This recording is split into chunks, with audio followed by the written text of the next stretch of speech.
Out of all my projects so far, this has got to be the most terrifying. It's just so cold and calculating. I feel like it's just waiting to shoot my eye out.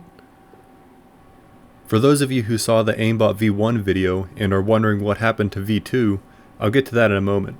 But for those of you who haven't seen V1 yet, it was not great. The goal is to create real-life aim assist, so all I need to do is aim vaguely in the direction of a target, and it'll handle the rest. Version 1 did this with a very small custom barrel and small stepper motors to aim, along with a 3D depth camera on top to detect the targets, but there were tons of issues with this. Version 2 was supposed to be the solution to these issues, but it actually never came fully into existence. Due to version 1 looking exceptionally bland, I had my sister draw some much more artistic designs, which led to this crazy thing. I also switched to this weird setup for driving the barrel super fast with way more powerful motors. I started on some of the programming and immediately ran into issues with the accuracy of the camera and barrel mechanism. Because of this, I ended up putting the project on hold for about a year to work on some other things. And that brings us to V3, which is as big a jump from V2 as V2 was from the first version. So this thing is almost comically overbuilt, but that's what makes it fun. I'm going to break it down into 4 main parts. First of all, it needs to detect targets quickly and accurately. Then it needs some way to move the barrel around so it can aim at them, some sort of mechanism to actually fire the BBs along with the way to feed them, and finally some software to run the whole thing. Along with all of that, I also wanted to still look cool, so I got some more concept sketches made. Although this time we were much more limited with the design due to manufacturing constraints.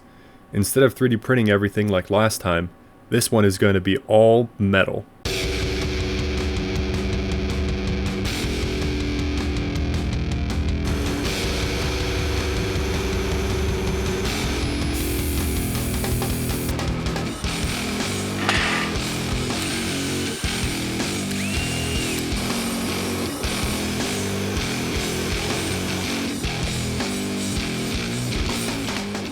So that went surprisingly well. Normally I have to remachine or redesign a few parts, but amazingly all of these came out pretty well.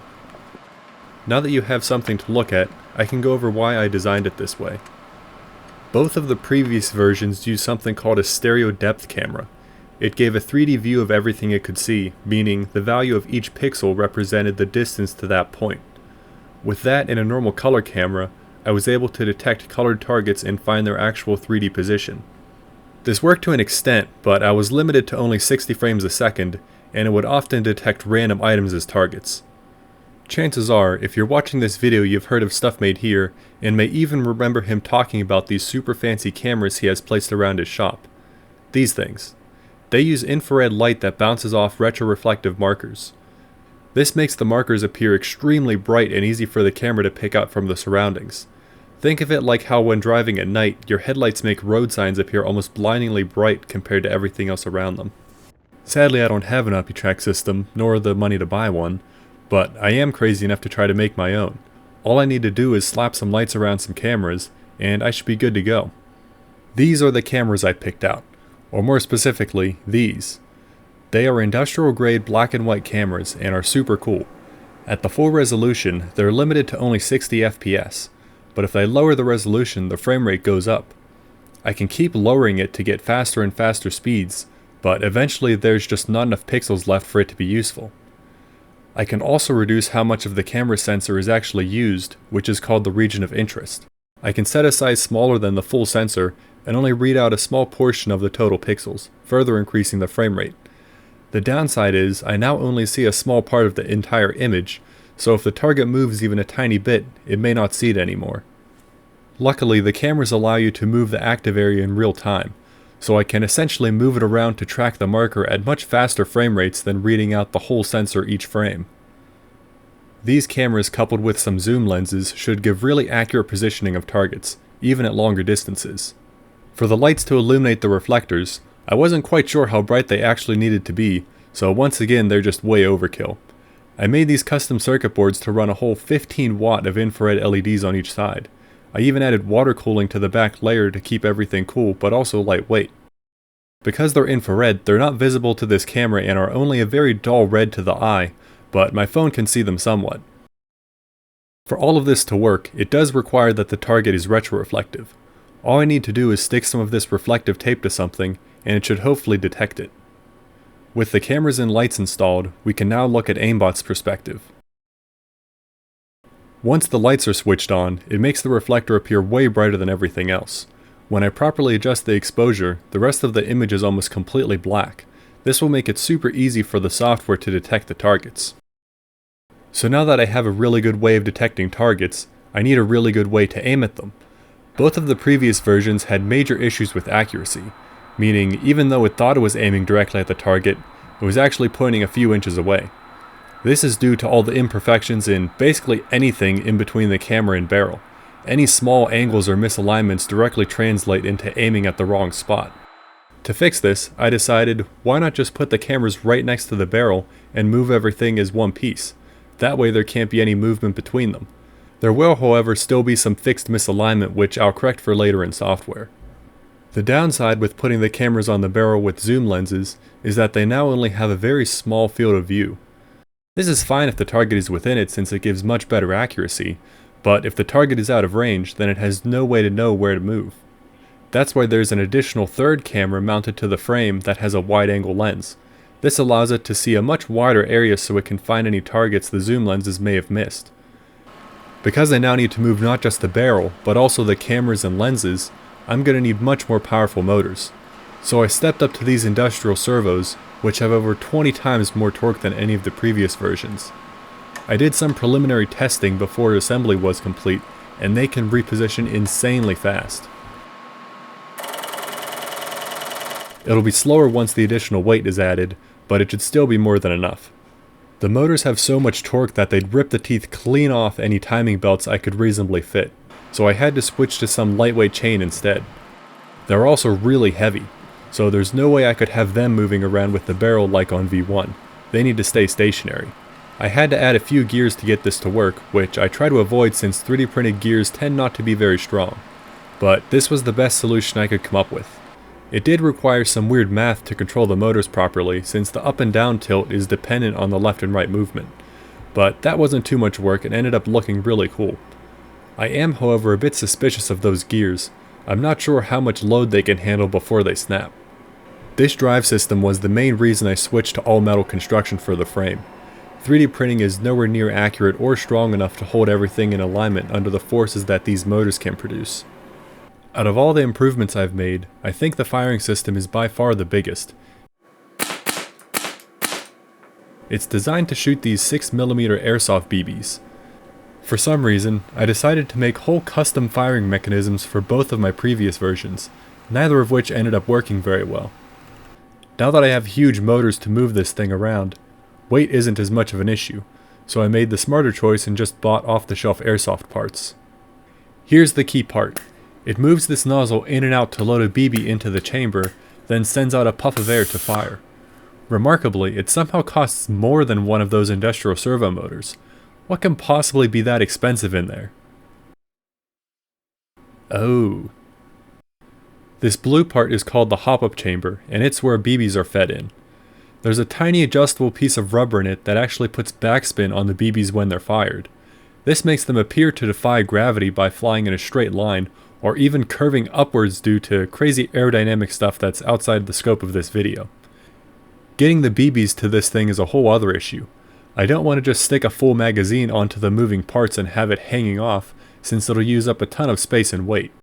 I need some way to feed BBs from the stationary part all the way up through the moving parts into the firing chamber. Originally I was planning on filling a long tube with BBs and pressurizing one end so it would force them all out. But this would have been very large due to how stiff the tubing is, and also the last thing I want to be doing is loading individual BBs manually into the end of a tube. I want to be able to just dump a whole bunch in at once, so instead I need to make some sort of hopper that can automatically feed BBs into a shorter tube. I came up with this design that uses a rotating wheel with notches for BBs to fall into and then be fed into a tube. It would work great for a while, but would eventually get jammed. The BBs always seem to find some weird way to get stuck in between the rotating wheel and the housing. I tried a few different versions, but I ended up just redoing the whole thing. It took some very careful planning to make sure there was nowhere for the BBs to get caught, which took a lot longer than I expected. It turns out that if there is anywhere for a BB to get stuck, you can be certain that it will eventually happen. It took a few more revisions and some very specific geometry to fix the jamming issues, but it was all worth it since this version has been 100% reliable so far, not even the slightest issue. Next question is getting the BBs from the feeder all the way up to the chamber. No tubing I could get was flexible enough to bend everywhere it needed to, and also hold its shape enough that the BBs could still go through. I came up with using spring wire to make essentially really long springs that the BBs could go through.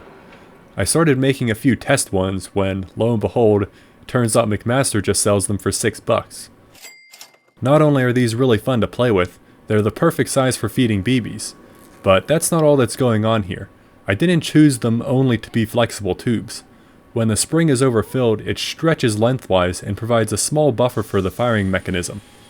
To prevent too many BBs being fed into the spring, there's a thin wire that runs through the inside and is attached to it at the end. When the spring is stretched, it pulls on the wire and triggers this switch which shuts off the feeder. Here it is all assembled. I was worried it might not be able to feed fast enough, but that ended up not being a problem.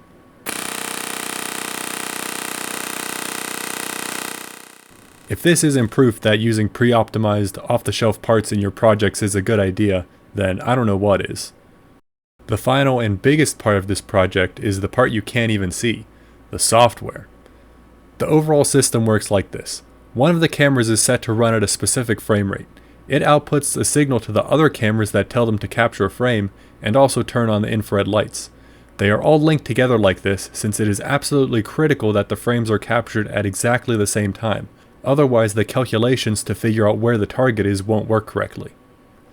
The pictures from the cameras are sent back to the PC, which does the heavy lifting to figure out where to move the barrel. It then sends that information back to the controller which runs the motors, and fires a BB when the timing's perfect. To start, I need to calibrate everything so the software knows exactly where everything is positioned. Most of this is handled by holding a checkerboard up in front of the cameras. The calibration program is able to detect the corners in the checkerboard and find the values to compensate for stuff like lens distortion and camera alignment. The barrel position also needs to be calibrated for. To do this, I got a laser bore sight which goes inside of the barrel and shines a dot at the exact spot where a BB would hit. This way the cameras can detect that dot and use it to account for any slight misalignment of the barrel. With all of this calibration data, the software can detect a target, find the 3D position of it by doing some stereoscopic calculations, which is the same way depth perception works for our eyes, and then figure out where it needs to move to get the barrel to point right at the target.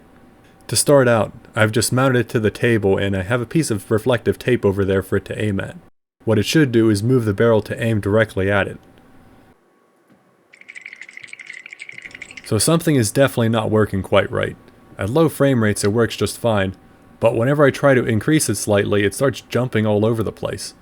I thought this might be due to my network speed.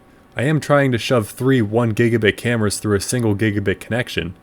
It did seem to be dropping frames when all the cameras were streaming at their highest frame rates, so I upgraded everything and fixed the frames being dropped, but for some reason that still didn't fix the oscillation issue. It seemed like the software was getting outdated frames from the cameras. Then I realized, of course it was getting outdated frames. It takes some amount of time for the frame to be sent from the camera to the computer and then interpreted before my program can even use it. While I was rewriting the code to account for this delay, I noticed something else that probably wasn't helping. The 3D printed gears were already showing signs of wear. They definitely weren't that loose when I installed them. I sort of saw this coming. 3D printed gears tend not to last very long, so I printed new ones, only instead of using them directly, I made silicone molds of them. This way I can cast them out of much more durable material. The 2-part resin I used requires post-curing in an oven to reach full strength, so after that and some machining to make the mounting holes, the new gears were ready, which I promptly broke by tightening it too much onto the tapered drive shaft. So I recast and remachined them, but this time I was a bit more gentle during installation. These gears are still on there after recording this video, but I noticed when testing under really high load, the gear just slips on the shaft, which isn't ideal. Luckily in normal operation they aren't under nearly as much load. Just to be safe anyway, I made some backups with industrial grade metal filled resin in case these ones ever break.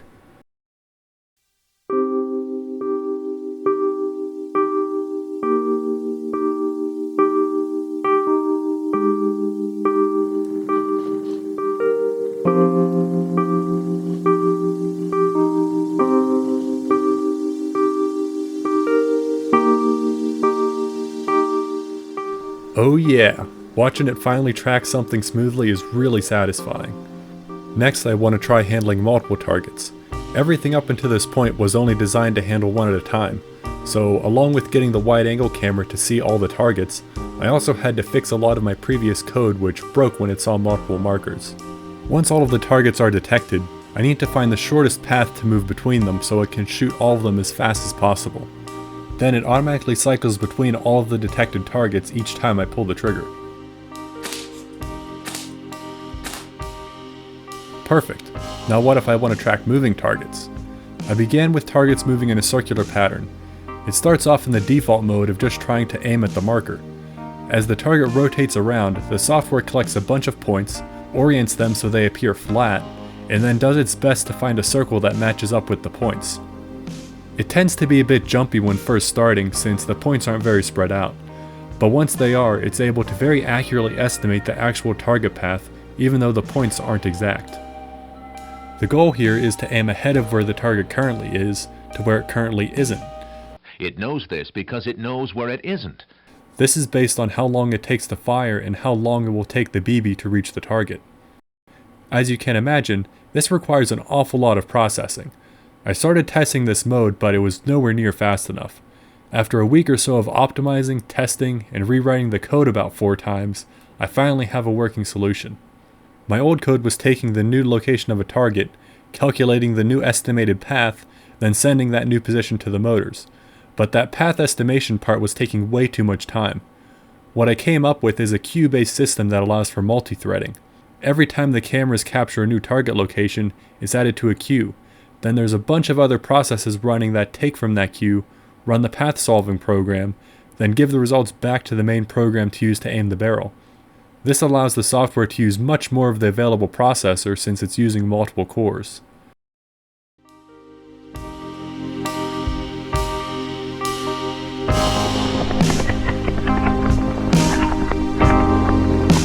After 5,000 lines of code and way too much Mountain Dew, it's finally complete.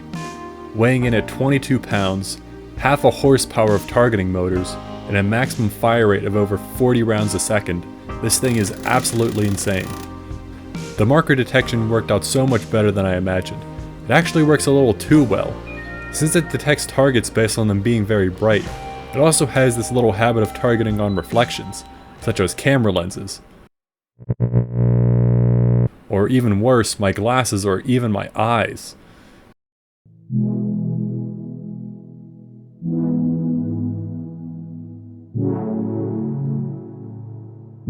I got trapped in your eyes the moment you looked at me. From across the room, those eyes kept following me. Something popped in my brain, now baby, only you I see. This is the exact reason why I have it set so it cannot fire all by itself. It must have someone pulling the trigger all the way back first. The touchscreen on top allows you to select the firing mode, either single, burst, or full auto, any of which can be combined with one of the 3 targeting modes.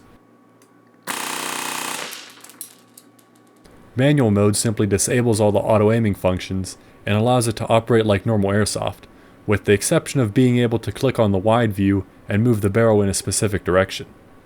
The other targeting modes are where things get interesting. All you need to do is pull the trigger halfway to engage the targeting system. In single mode, it will automatically lock onto and aim at any target within range. Then once you fully pull the trigger, it waits until it's aimed perfectly at the target and then fires. In multiple target mode, it uses the wide-angle view to detect all visible targets and finds the fastest path to hit them all. Then when the trigger is pulled, it fires and will increment to the next target on the next trigger pull. Or when in full auto mode, it will automatically fire and move between all targets as long as the trigger is being held down.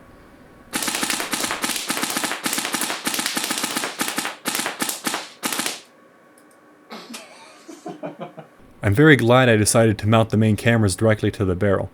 It is so much more accurate than the previous versions were. It will regularly land shots directly in the center of the little pieces of tape I've been using.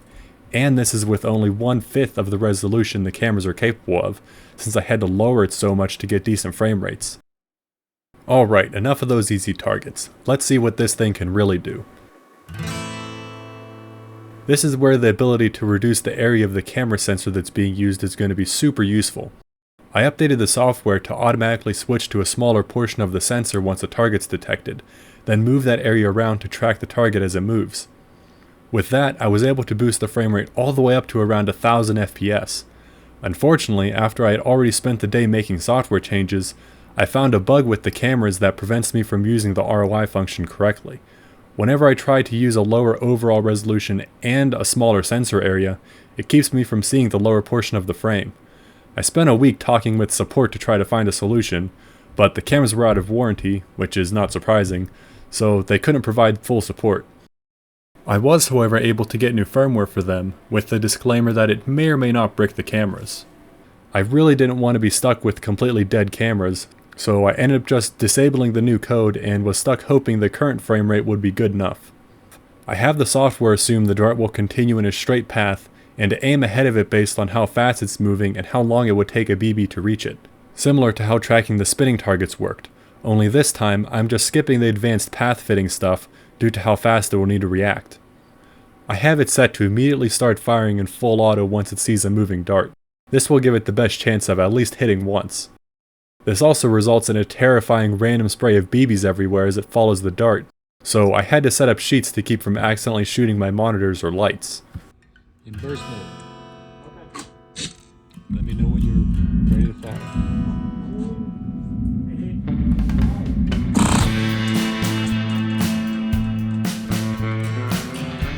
At the beginning, it seemed like it was way overshooting the dart, so after I tuned some of the timing settings, it seemed like it was getting a bit closer. When we were testing these in person, we had no idea how close we actually were since everything happened so fast. Fire.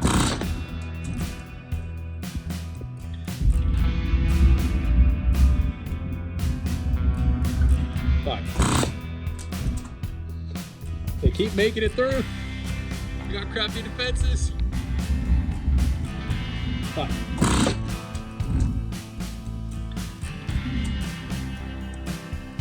After trying to hit around 30 darts and missing every one, we gave up for the night and decided to try again the next day. However, when I was looking through the video, I found one shot that just barely managed to hit.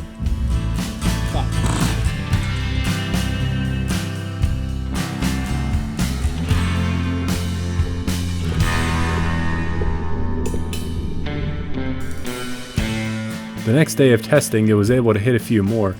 Not exactly reliably though. It has probably only a 5% success rate at best. Fire. No one hit it? I don't know. I can't tell. I can't tell either. Alright, ready? Yeah. I'm amazed it managed even that though. The timing needs to be so absolutely perfect for it to hit, and this thing still has a lot of underlying issues that start to show when I push its limits. Eventually there will probably be a V4 with those issues solved, but I'm so tired of picking up BBs and staring at this code, so that'll be a long time away. If you thought this thing was cool, then consider joining the Discord or Patreon if you'd like to discuss or support the channel. There's even a live stream where you can control one of my industrial robots with Discord chats. Thanks for watching. Want to move your head? Nope. You're gonna get shot. Okay. Ah! God damn! I warned you. Alright, fine. One more. That's gonna be a funny video. You're gonna get shot. Okay.